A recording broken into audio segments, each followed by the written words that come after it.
Hello guys, mag-aadobo na naman ako. Ito yung start ko ng pag-aadobo. Bumili ako sa Dali ng 2 supot ng choice cuts. Tapos pagdating dito, inano ko lang siya, tinipros ko lang siya. Tapos ibinrind ko muna siya. Ang pagbabrind po is ilalagay nyo po sa tubig at lalagay nyo po ng asin. Tapos minarinate ko na siya sa toyo, suka, paminta, tomato paste, ano pa ba yon, oyster sauce, pampalasa at paminta and bawang, and of course with lemon. And paglagyan ko rin pala siya ng konting sugar, tapos ng Sprite na maliit. Ayan na po siya. Tapos i-strain ko po siya bago ipiprito. Tapos iprito is ilalagay ko ulit itong pinagbabara niya. Aalisin ko lang po yung lemon. Tara, mag-half fry na po tayo. So ayun guys, na-strain ko na siya, nasala ko na rin. So mamaya ihiwalay ko na rin yung lemon.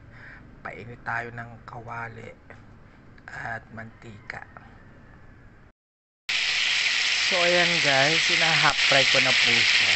Painit na ako ganun ng kawali at mantika, alam po. Ina-half fry ko na po yung first batch. Nga pala guys, haluan ko rin siya ng sibuyas na pabilog. Kaya ng hiwa. Round shape. Pagluto na siya. Parang ano siya, style adobong bistek. Kaya lang manok siya. So ayun na po yung second batch guys. Ito naman yung na half fry ko na yung first batch. Hello guys, ayun na po, nilagay ko na po yung pinagbabaran niya, pinagmarinatean niya. Tapos ilalagay ko, kasi since kumukulong, ilipat ko lang siya ng ibang kawali.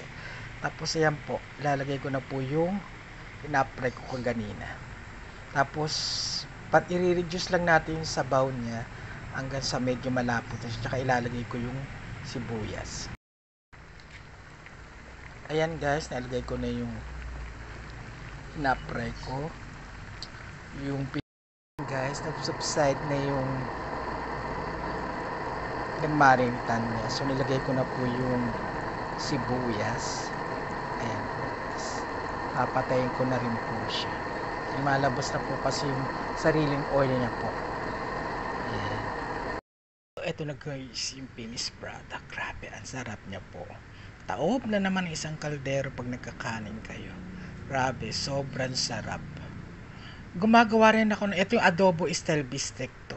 Gumagawa rin ako ng adobo na pwede rin yung coke ang pamamarinate ko. Masarap rin po yun. Pero ito po, Sprite po ang hinalo ko. Kain po tayo. Ang sarap-sarap po. Promise, pag tinry nyo to, sabihin nyo, wow, you got it into heaven. Yummy, yummy, yummy. Kain po tayo. This is my dinner.